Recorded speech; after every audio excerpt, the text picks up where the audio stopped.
On est à peu près 15 lignes d'en bas. Amar Rabbi Yehuda Amar Shmuel. On va finir l'histoire, Bineda, avant que le cours termine. Vous y êtes? Ah oui. כל החיילים שנפצעו.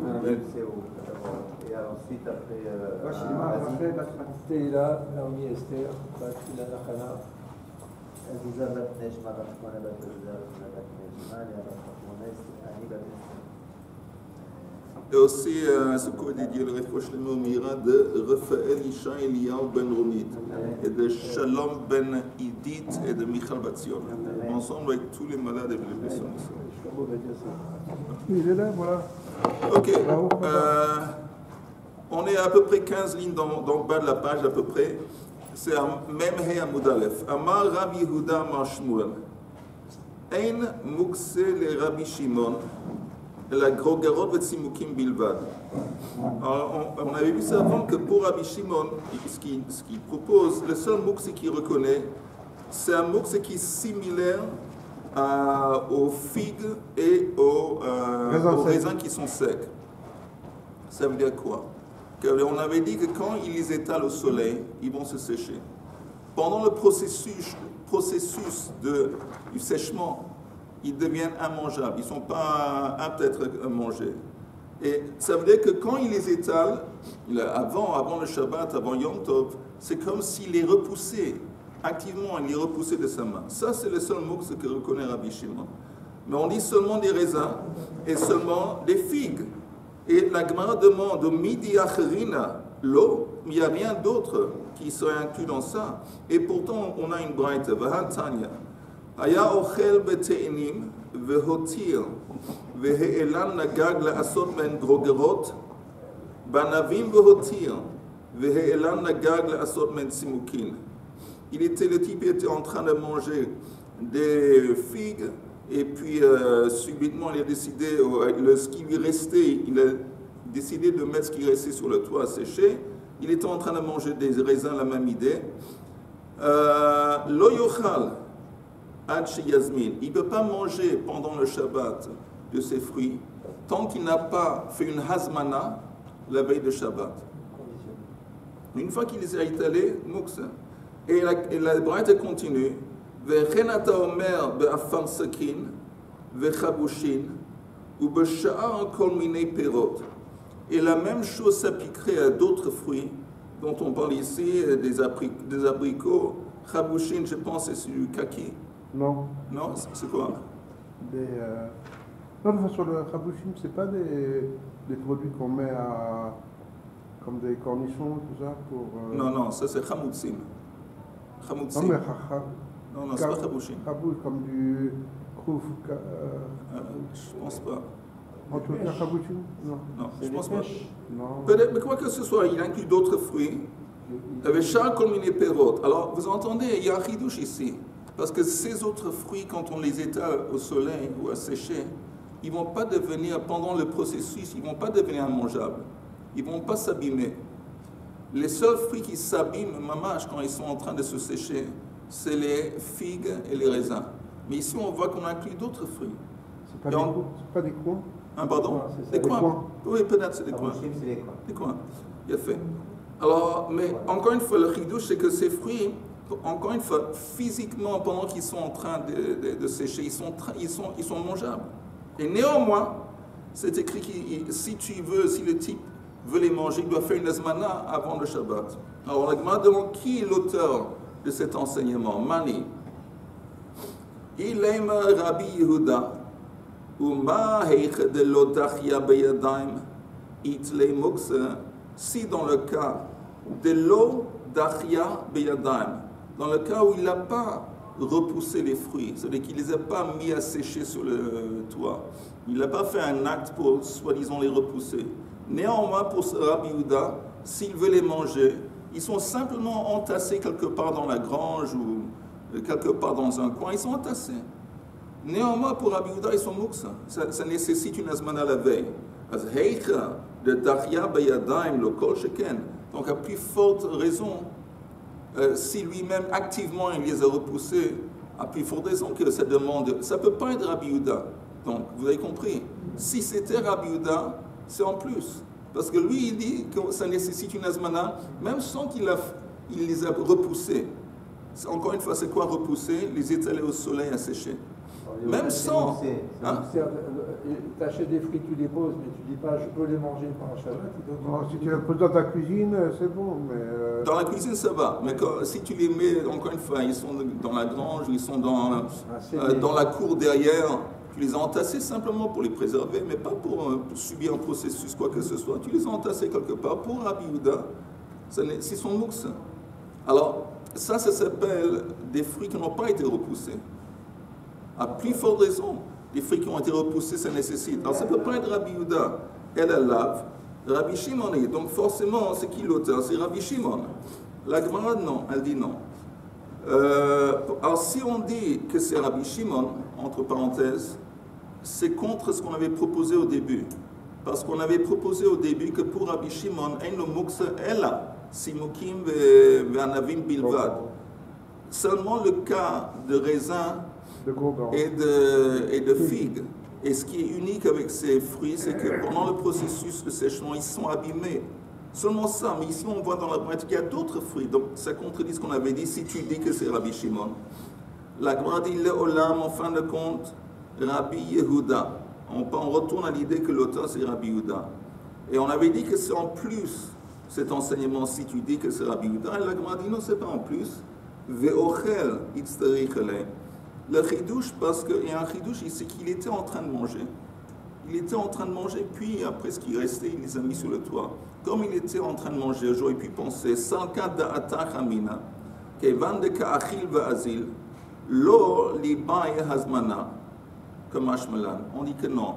On aurait pu penser que comme auparavant il était en train de les manger, on n'a pas besoin de faire une azmana pour les rendre disponibles. Non. Il était en train de les manger, ça veut dire que Mashmalan, kevan de he'edan dagag, asure asre le da'atei minayu. Et la réponse est que non.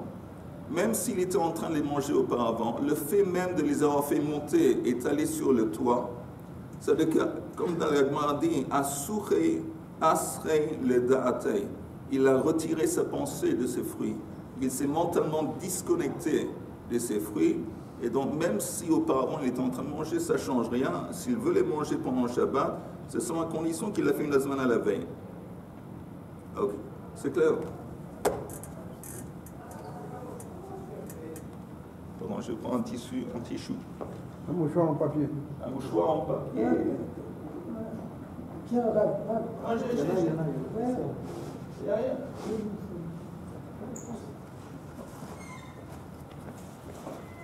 Merci. Ok. On est arrivé à la dernière ligne. Ah, bah oh. Bah, miné. Oh. Je m'excuse du retard. Que ça se reproduise plus. Shavua Tov, on est.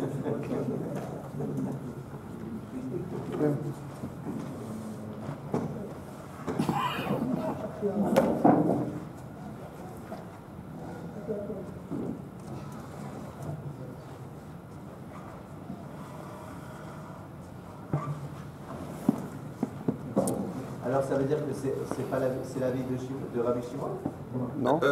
Non, on avait dit qu'en fin de compte c'est la vie de Rabbi Yehuda. Et on avait dit que le chidouche, c'est que on a pu penser comme il était en train de manger auparavant. Et les restes des fruits, il a mis sur le toit. On n'a pas besoin d'azmana plus tard quand il veut les manger parce qu'il était en train de les manger de toute façon avant. On dit non, le fait qu'il les a mis sur le toit, ça veut dire qu'il mentalement il s'est disconnecté des fruits. Et ça nécessite néanmoins une azmana avant. C'est même Rabbi Yehuda.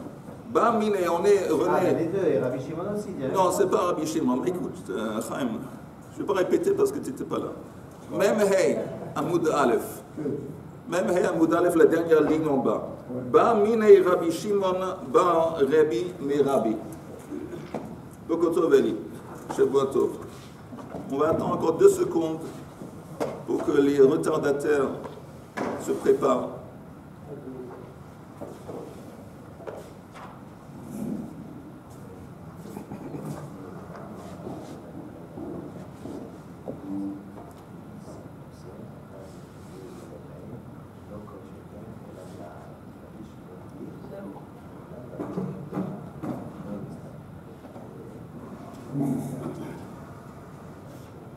On est à la page même Hey.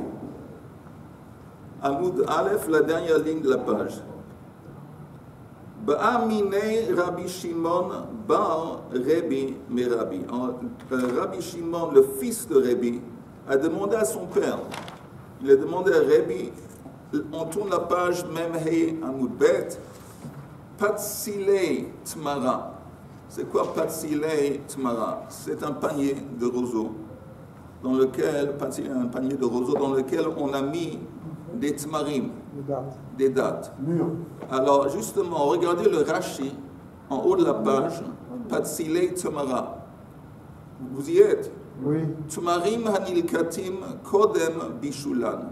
C'est des dattes qui ont été cueillies avant qu'ils ont eu le temps de mûrir à fond. Peut-être qu'ils ne sont pas capables de mûrir à fond. Vekonsin otam besalim sheosin melulavin. On les met dans des paniers faits de lulav. Vehen mitbashlot meilehen. Et ils deviennent mûrs en restant dans le panier. Mam lechol mehen kodem bishulan. Est-ce qu'on pourrait en manger avant qu'ils sont mûrs, avant qu'ils deviennent mûrs à fond? Mimode behen de muksot hen ke grogarot vetsimukin olo. Est-ce que pour Rabbi Shimon, le statut de ces dates qui ont été mis, est-ce qu'ils sont le statut de tsimukim vanavim, de raisins et de figues qui ont été étalées au soleil? Ça veut dire que c'est mukse. Il ne veut pas les prendre tant qu'il n'a pas fait une asmana. Ou non? Ou non? Encore une fois, le fait qu'ils ont été posés dans ce panier à mûrir à fond, est-ce que ça veut dire qu'ils sont mukse à fond ou non? Alors, la Gemara dit, Amar le ein mukse le Rabbi Shimon, ella grogerot betsimukin bilvad. Il dit non. Il dit, c'est le seul truc, c'est... Alors pourquoi, encore une fois, qu'est-ce qui est unique avec les figues et les dattes, les figues, pardon, et les raisins? Regardez le Rashi, qui est la quatrième ligne d'en haut de la page. Ella grogerot betsimukin. De iketarte, parce que ces fruits, ils ont deux éléments qui les rendent interdits. De dachinhu beyadaim, velo chazu. Ils ont été repoussés. Lui-même, activement, il a repoussé les fruits. Et deuxièmement, ils ne sont pas mangeables pendant le processus. Ce n'est pas le cas avec les dattes dans le panier. Il ne les a pas repoussés avec ses mains. Il a simplement mis des dattes pour sécher, pour mûrir dans le panier. Donc, ça, ce que la Gemara propose pour Rabbi Shimon, il n'y a pas de problème. Alors, la différence, c'est que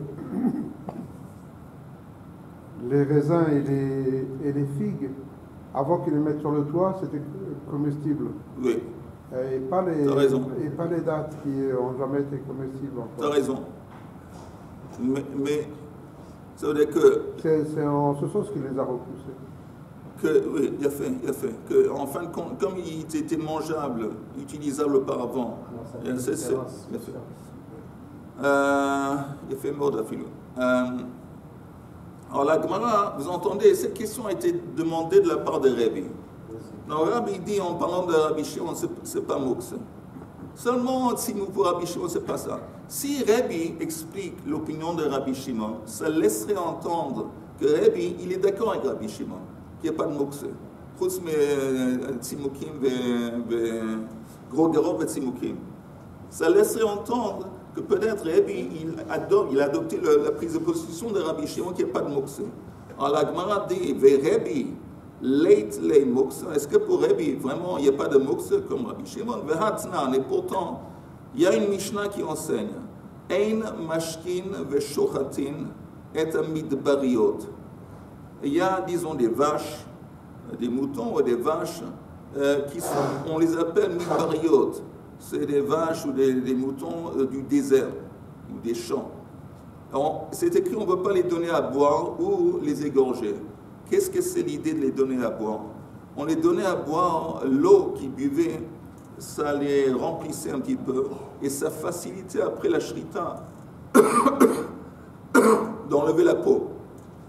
Quand ils avaient bu, apparemment c'était plus facile après d'enlever la peau. Donc ça faisait partie du même, on les donnait à boire, un peu plus tard on faisait shrita. Mais quoi que ce soit, s'ils sont midbariot, on ne peut pas. les faire shrita. Midbariot, ça veut dire des animaux qui ne sont pas domestiques. Qui sont exactement, qui ne Ils sont sont, pas considérés des comme prairies. domestiques. C'est des animaux des prairies. Voilà, très bien. Mais de nos jours, on met la viande, on met l'eau dans la viande après avoir fait la shrita pour augmenter le goût. Oui, c'est après qu'on a fait shrita qu'on injecte l'eau. Oui. Ok. Je crois. Ok. Oui, je sais qu'on injecte. Comme ça augmente le prix au supermarché. Mais d'abord aussi, ça fait plus tendre. Ça rend artificiellement, ça rend la viande plus tendre. Et ça permet de vendre de l'eau au prix de la viande. Ça aussi, ça fait partie de la raison. Bon, encore une fois, Vatnan.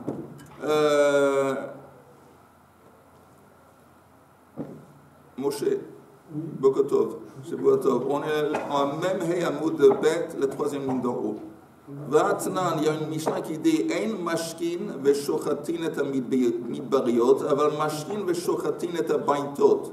On peut, oui, égorger les animaux qui sont appelés baitot, c'est animaux bait, comme domestiqués. Vetania, et il y a une braïta qui va définir ces termes.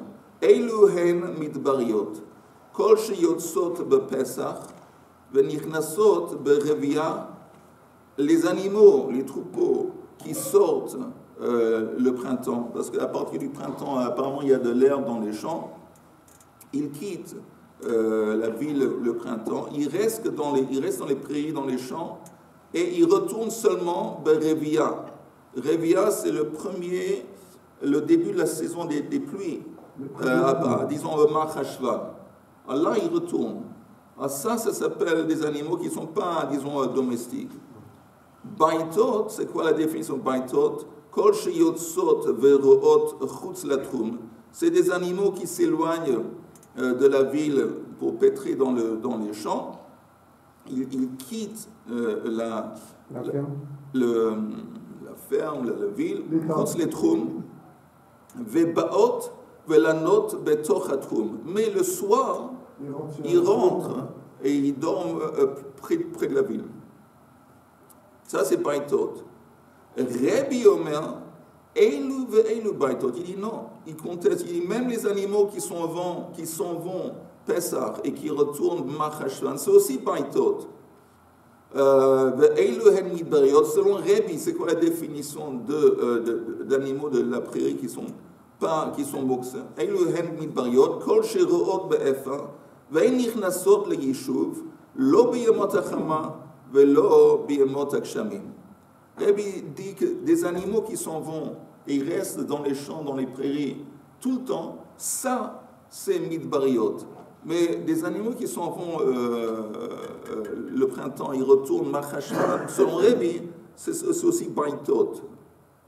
Maintenant, qu'est-ce que ça laisse entendre? Que pour Rabbi, vous l'entendez, il accepte l'idée. Il n'y a pas de différence. Il accepte l'idée que ces animaux, il y a un concept de mouks.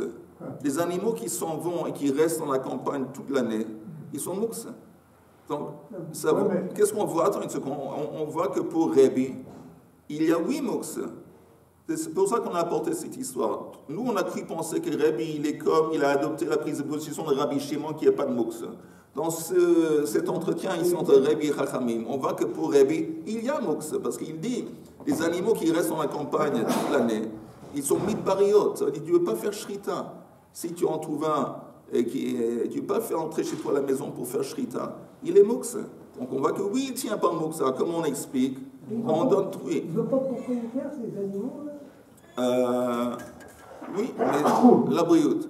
Mais tu sais, c'est le propriétaire, il sait qu'il y a des animaux qui sont dans la campagne, ils restent dans la campagne. C'est ces animaux à lui. Mais comme ils sont éloignés, c'est comme si, en quelque sorte, il s'était disconnecté mentalement de ces animaux. Et donc, c'est moksé. Mais on va maintenant donner plusieurs explications comment ça marche, comment expliquer ça. Ibaitem, si tu veux, Haneinami ke grogerot betsimukin damian. On pourrait dire que le statut de ces vaches qui restent à la campagne toute l'année, ils sont comparables aux figues et aux raisins. De quel point de vue? Ils ont été repoussés. C'est-à-dire que lui, il considère ces animaux de la même façon qu'il considérait des fruits qu'il a étalés sur le toit à sécher. il s'est disconnecté de ses fruits, de ses animaux, de la même façon qu'il s'est disconnecté des fruits. Donc, tu peux dire que Rabbi, il est comme Rabbi Shimon.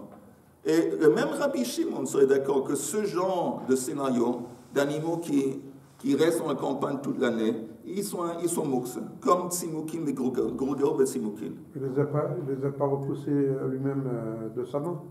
Oui. Apparemment, oui, ce serait considéré que oui. Parce que tant que lui, il ne les fait pas, ou l'Omarzir Otam. Oui, mais il ne les a pas fait partir non plus. Il les a laissés. Il les a laissés partir et rester pendant toute l'année dans le champ. Avant, ils étaient apparemment chez lui, disons. Mais il y a une autre explication. On ne peut pas les chasser, ces animaux dans la nature. Les chasser? On ne peut pas les chasser. Quoi? On ne peut pas les attraper. Ah non, on ne peut pas les attraper. On ne peut pas exactement, comme tu dis, on ne peut pas les prendre. Ils sont mouks. Si tu veux une autre explication, les dvarav de Rabbi Shimon qui a amalé, velei l'osfirele. Que quand Rabbi a expliqué, quand on lui a demandé qu'est-ce que, pour Rabbi Shimon, quel est le statut de ces dates, les dates dans le panier, il a répondu selon le point de vue de Rabbi Shimon. Mais ça ne veut pas dire que Rabbi, il est d'accord. Il n'est pas d'accord. Il a simplement expliqué quelle serait la prise de position de Rabbi Shimon. Ouais. Mais ça ne veut pas dire que ça reflète son opinion personnelle. Lui, Rabbi il tient par Mokse. Ça, c'est une autre explication. Mais il y a une troisième explication. Le divrehem de Rabbanan qui amar le. Et c'est possible que quand on parle des vaches, il est simplement en train de dire selon l'opinion, la prise de position des Rabbanan. Ça veut dire. Le Didi Leili Mokse. Moi, Rabbi dirait, je suis comme Rabbi Shimon. Moi, je ne tiens pas par l'idée de Mokse, clair, du tout. Le Didre, mais selon vous qui, oui, tenez par Mokse, vous allez comme Rabbi Yehuda. Oduli Mihat, au moins vous devrez m'admettre, de Heiche de Yotsot be Pesach, Venichnesot be Revia, de Bayatot Ninu. Que les troupeaux qui sortent le printemps et qui rentrent au début de la pluie, c'est pas Mokse, c'est pas Midbayot, c'est Baitot. Et seulement des animaux qui restent dans la campagne toute l'année, c'est Mokse. Et Rabbanan Amou Leilo Midbariot Nino. Et Rabbanan disent que non, c'est Midbariot. Ça veut dire qu'on a donné 3 explications. Juste je répète très vite, j'arrive à ta question. On a demandé, le fils de Rabbi a demandé à Rabbi, son père, quel est le statut de date qu'on a fait mûrir dans un panier, selon Rabbi Shimon. Rabbi dit que ces dates, il a dit que c'est pas Mokse. Le seul Mokse qui existe. Rabbi, encore une fois je répète, il a demandé à Rabbi qu'est-ce que Rabbi Shimon dirait dans ce cas, et Rabbi il n'a pas demandé ce que Rabbi Shimon dirait. Oui, c'est écrit regardez en haut de la page. Patsilei Tzmara le Rabbi Shimon. Maho. Alors Rabbi dit qu'ils ne sont pas Mokse. Le seul Mokse qu'il y a pour Rabbi Shimon, c'est Grogerob et Tsimukim. Mais la Gemara laisse entendre que si il a dit ça, ça laisserait entendre peut-être que Rabbi, il est d'accord avec un Rabbi Shimon. C'est lui qui, apparemment, ça laisse entendre qu'il est d'accord. S'il est d'accord qu'il ne tient pas par Mokse, comment comprendre, comment expliquer l'entretien entre Rabbi et les Rabbanan vis-à-vis des troupeaux de vaches? Et là, on a dit que des vaches qui sont considérées comme Baitot, ils ne sont pas Mokse, on peut les faire Shrita Yom Tov, tandis que les vaches qui sont Midbariot, ils sont Mokse. Et il y a une marloquette, et Rabbi dit que les seules vaches qui sont considérées comme vraiment Midbariot, c'est ceux qui ne rentrent jamais à la maison. Donc on voit bien que Rabbi, il y a Mokse. On a donné à ça 3 explications. Une explication est que même pour Rabbi Shimon, ces vaches qui restent dehors toute l'année seront comparables à Grogerob et Tsimukim. Du point de vue qu'il s'est disconnecté de ces vaches, donc c'est Mokse, même pour Rabbi Shimon. Deuxième explication, c'est que c'est simplement quand Rabbi a rapporté, il ne faisait que de rapporter l'opinion de Rabbi Shimon, mais lui-même, il n'était pas d'accord. Que pour Rabbi, il y a Mokse. Et troisième opinion, c'est qu'il est comme Rabbi Shimon, il n'y a pas Mokse. Et pourquoi ici, il dit qu'il y a Mokse et pas Mokse avec les vaches? il est simplement en train de parler au Rabbanan. Il dit, vous, Rabbanan, pour lequel il y a Moksa. Pour moi, il n'y a pas de Moksa, mais pour vous, qu'il y a Moksa. Moi, je vous dis que c'est des vaches qui sortent le printemps et qui retournent au début, à l'automne. C'est pas Moksa. Seulement des vaches qui restent dans la prairie toute l'année. Les Rabbanan disent que non, c'est Moksa. Voilà, c'est tout.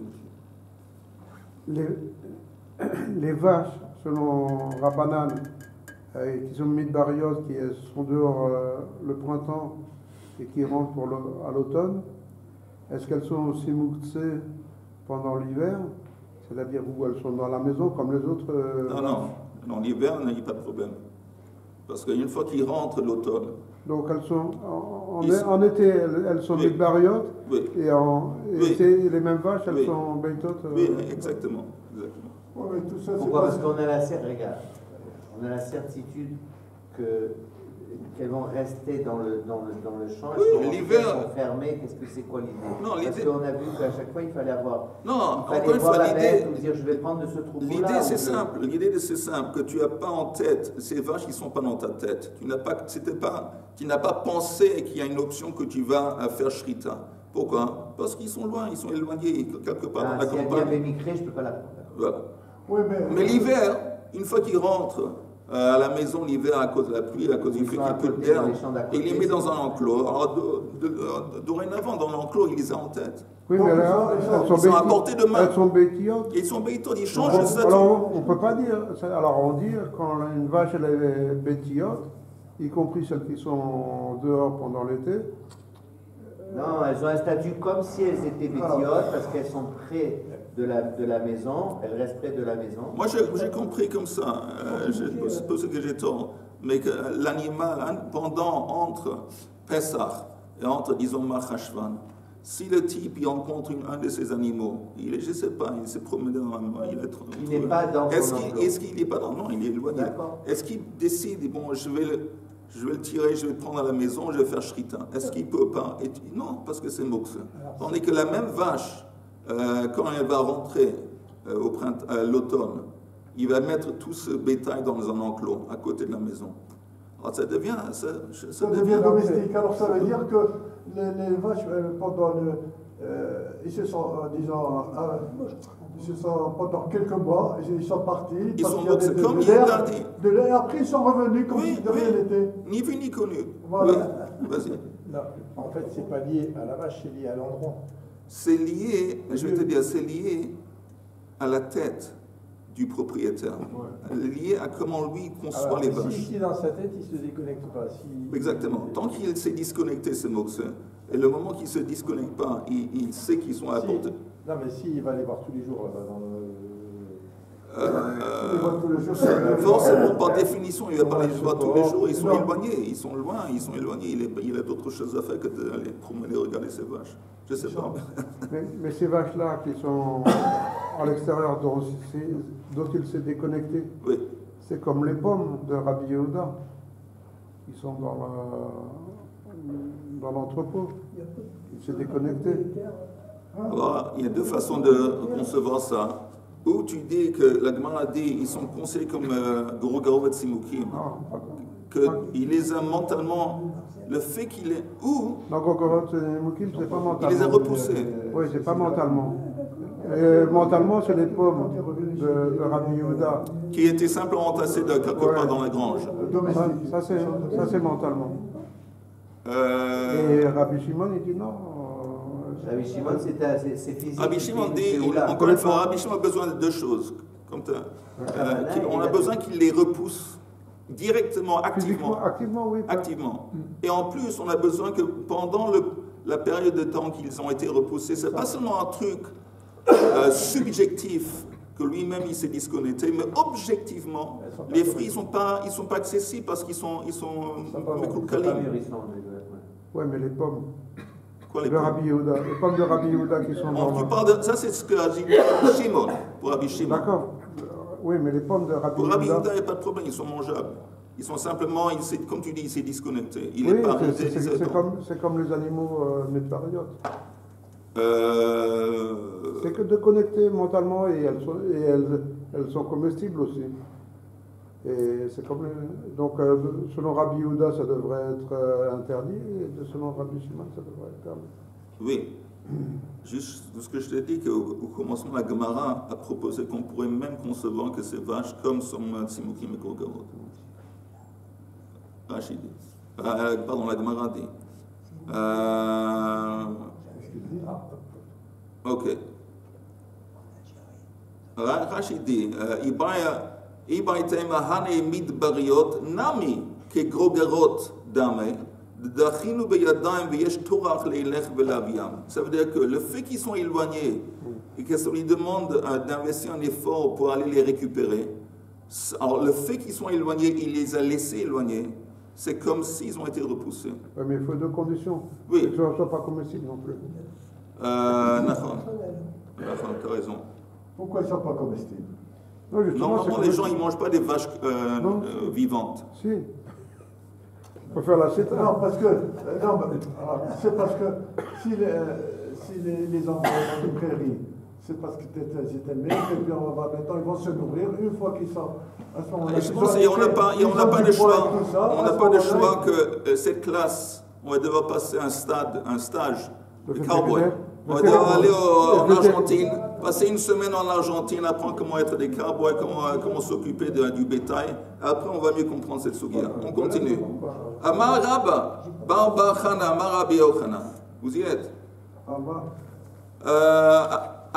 Amrou, les gens disent Halakha que Rabbi Shimon. Umi Amar Rabbi Yochanan Hachi. Qui dit que Rabbi Yochanan dit que l'halakha c'est comme Rabbi Shimon? Krouya, c'est le nom de la ville. C'est un vieillard qui vient de Krouya lui a demandé. Et il y a ceux qui disent que ce n'est pas Krouya, la Souya, la ville de Souya. On a demandé à Rabbi Yochanan, mais Rabbi Yochanan, Kina shel Tarnegolet. Vous entendez? Si on va finir, si vous voulez entendre l'histoire, je vais arrêter là. On va retourner, écoutez, on va résumer à Amar Rabba Barba Chana. On va pas résumer, on va reprendre. On va reprendre, à part de Amar Rabba Barba Chana. Ok, on avait dit l'autre fois qu'ils ont essayé, parce que le Beidin a dit que le corps de Rabbi Yaakov Abuchatzera, il doit être déterré, enterré au Maroc. Ça s'appelait Yankel maintenant. Hein? Yankel Abuchatzera. Ils ont essayé à 2 reprises de déterrer le corps, la pluie, l'orage. Ils ont compris un signe Minashama qu'il est censé rester dans cette ville de Dimanora, en Égypte. Mais c'est une petite ville en Égypte pas importante. Jusqu'aujourd'hui, il est enterré là-bas. La question est pourquoi? Parce que c'était l'ancêtre de Ronit. On va voir. Alors, il y avait, c'était avant, bien sûr, c'était avant la Deuxième Guerre mondiale. Pendant la Deuxième Guerre mondiale, il y avait le grand général des forces allemandes, on l'appelait Rommel. Rommel était arrivé jusqu'en Égypte, il était sur le point, sur le bord d'envahir Israël. Et le but était justement d'envahir, c'est de tuer les Juifs. Donc c'était au bord du sacrifice, au bord du désastre. Et les Juifs, pendant cette période de temps, ils étaient dans tous leurs états, évidemment. Ils priaient, ils faisaient je ne sais pas quoi, ils jeûnaient, les Mikoubalim. Et pendant cette période de temps, il y avait un monsieur qui s'appelait Rabbi Yitzhak Alfas. Et il témoigne qu'une nuit, pendant cette période de temps, ils étaient tous très stressés, il a eu un rêve. Et il a vu la forme il a vu un personnage, un vieux, quelqu'un de vieux qui était très lumineux, et il lui a demandé qui tu es. Il lui a dit, je suis Rabbi Yaakov Abuchatzera, et je veux que tu vas venir à ma tombe avec 10 juifs et prier à ma tombe, et ça va annuler le décret.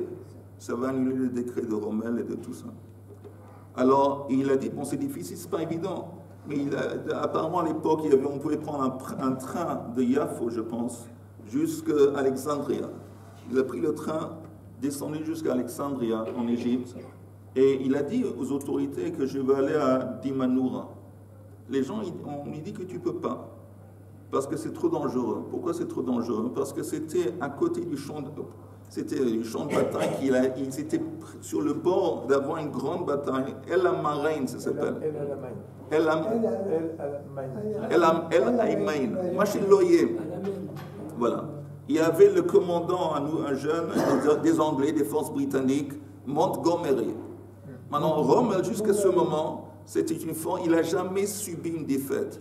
Jamais. Il était brillant, il était puissant. Il était tellement confiant de lui-même qu'il a dit à ses généraux, à ses officiers, que ce matin, on se bat avec les Anglais, et le soir, on va manger à Jérusalem. Et on lui a dit à ce Rav, tu ne peux pas parce que tu es mamach, c'est dangereux, tu vas être à côté de l'endroit où il va y avoir la guerre. Il dit, je n'ai pas de choix, je dois. Il dit, bon, à la Rosh Hashanah. Il est allé à Dimanoura, il y avait une petite communauté juive, et il a rassemblé 10 juifs à Minyan, et il a passé la nuit à prier à la tombe de Yaakov Abu Hatzera, et il témoigne que le matin, il y a eu comme une lumière qui a jailli de la tombe, il avait une lumière très puissante, et il a compris que c'est un signe que leurs prières ont été acceptées, et que le décret a été annulé. Et le lendemain, je ne sais pas si c'est le lendemain ou 2 jours plus tard, il y a eu cette fameuse guerre. Et c'était très surprenant que justement, Rome, il a perdu. Il a été vaincu par les Britanniques. C'était tout à fait pas attendu, inattendu. Et c'était le début de la fin de la Deuxième Guerre mondiale. Parce qu'à partir de cette guerre, les Allemands n'ont plus jamais gagné une guerre. Ils n'ont plus jamais eu une victoire sur le champ de bataille. C'était le tournant.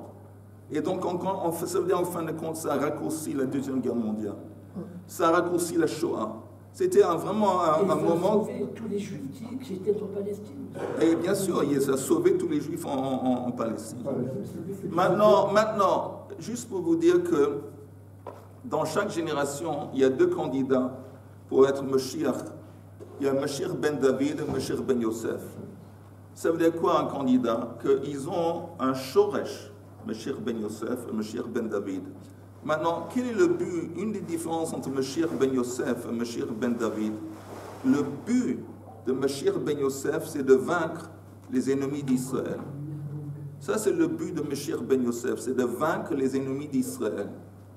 Alors, il s'avère que, il est très possible que Rabbi Yaakov Abu Hatzera, c'était un shoresh, quelqu'un, une âme qui a le mérite de faire en sorte qu'il apporte la fin de la Deuxième Guerre mondiale. C'est pas n'importe qui.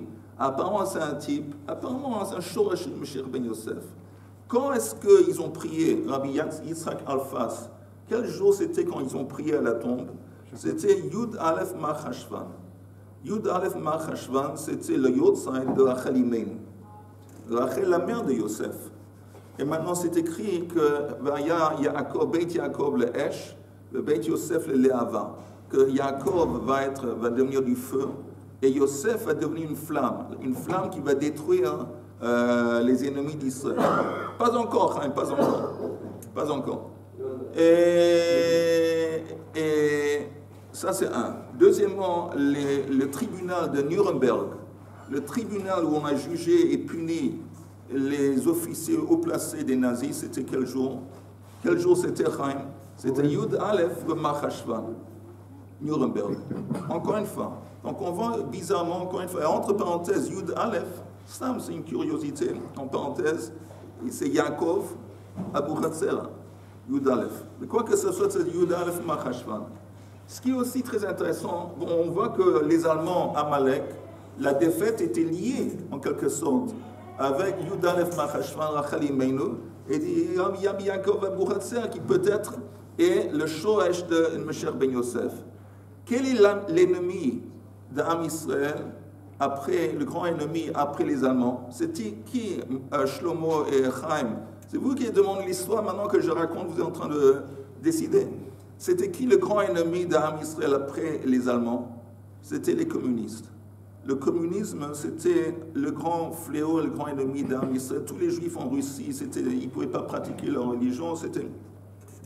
Quand est-ce que le mur de Berlin s'est effondré? Yud Aleph Machashvan. Yud Aleph Marcheshvan, c'est la date de l'effondrement du mur. Et ça entraîne, en fait, c'était la fin de l'Allemagne de l'Est. C'était la fin, en fin de compte la fin du communisme. C'était le début de la fin du communisme. Ce qui est intéressant, que plus tard, on a eu Yitzhak Rabin et cette démarche de donner de la terre à nos ennemis pour soi-disant les accords d'Oslo. Et à l'époque, il y avait énormément, hélas, de juifs qui étaient tués par des arabes, par des pigouïs. Et il y avait ces fameuses phrases qu'il avait utilisées, Korbanot HaShalom. C'était quoi? Ce qu'on peut faire, c'est les Korbanot HaShalom. Quand est-ce que Yitzhak Rabin, quand est-ce qu'il a été assassiné? Je ne suis pas en train de dire que c'est bien, mais quand est-ce qu'il a été assassiné? C'était Yud Aleph le Marcheshvan. Yud Aleph le Marcheshvan. Oui. Et il y a un grand rave que quelques mois avant que Yud Aleph Marcheshvan, quand Rabin a été assassiné, il est allé justement, en dépit du fait que c'était très dangereux, il est allé prier à la tombe de Yaakov Abuchatzera. Il a connu l'histoire de ce qui s'est passé avant la Deuxième Guerre mondiale. Il a dit bon, moi je vois que Am Israël est en danger. Et il a ressenti le devoir d'aller à la tombe en dépit du fait que c'est ultra dangereux. À cette époque, en Égypte, on tuait les tués. Il y avait des attentats contre les touristes. Il y avait aussi, c'était Ramadan quand il allait. Néanmoins, il allait prier à la tombe. Il n'a pas eu en tête du tout que Yitzhak Rabin allait être assassiné. Il a pris là-bas qu'il va y avoir une fin à ce processus au Oslo. Et c'était quelques mois plus tard, Rabin a été assassiné. Quoi que ce soit, après le communisme, c'est qui le dernier, le grand ennemi du peuple juif? On les appelle les progressistes. Les progressistes, en fin de compte, en Amérique, les démocrates. Ces gens, pas protestants, les gens comme Biden, les gens comme Obama, c'est vraiment des ennemis, il faut comprendre. C'est des ennemis du peuple juif. De quel point de vue? Ils sont contre l'Israël.